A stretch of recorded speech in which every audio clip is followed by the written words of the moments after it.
স্নান সেরে নিয়ে ছাদ বাগানে এলাম ফুল তোলার জন্য, ঠাকুরের পুজো দেব। তো ছাদে এসে মনটা ভীষণ ভালো হয়ে গেল। কেন বলো তো? দাঁড়াও দেখাই তোমাদেরকে কেন। কত ফুল ফুটেছে দেখো। আজকে ছাদ বাগান ভরে ভরে ফুল হয়েছে গাছগুলোতে। এই যে লাল জবা, থোপা জবা, সাদা জবা, আর সেই সাথে আজকে একটা নতুন ফুলও ফুটেছে, দেখতে পাচ্ছ? এই যে এই গাছটায় প্রথম ফুল এলো। এই গাছটা আমার বাবা দিয়েছিল। বাবার বাড়িতে একটা গাছ আছে চেরা জবা, সেখান থেকে ডাল কেটে দিয়েছিল। তো আমার ছোট ছেলে এনে লাগিয়েছিল এই টবটাতে। তো সেটা দেখো কত সুন্দর ফুল এসেছে। দেখে আমার মনটা আনন্দে ভরে গেল। তাই তোমাদেরকে না দেখালে হয়? দেখো কত সুন্দর। ওদিকে চড়ুই পাখিটা কিচিরমিচির করছে, ওই যে গাছের গোড়ায় ওখানটায় রয়েছে।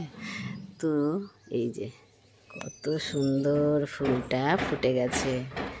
তো এই ভিডিওটা আমার ছোট পুত্র আর আমার বাবার জন্য। দেখো বাবা দেখবে খুব খুশি হবে, আর আমার ছোট পুত্রও তাই। এই যে গাছটা হচ্ছে, এটা দুটো ফুল হয়েছে, আর এটা হচ্ছে এই যে কি সুন্দর লাগছে, দারুণ।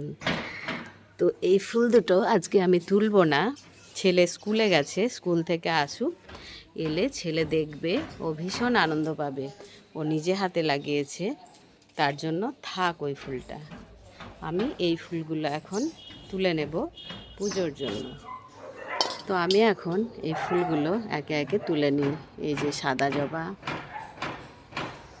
এই যে সাদা জবা, এই যে থোপা জবা, এগুলো এখন পুজোর জন্য তুলে নেব।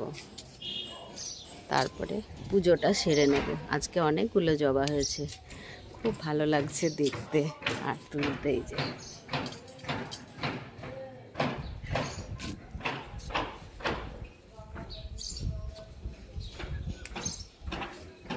এই যে একটা জবা, তো এতগুলো জবা দারুণ হয়েছে। তো এখন রাখি, আমি ফুলগুলো তুলে নিয়েছি, এখন পুজোটা সেরে নিই। দেখা হচ্ছে পরে। ততক্ষণ বাই।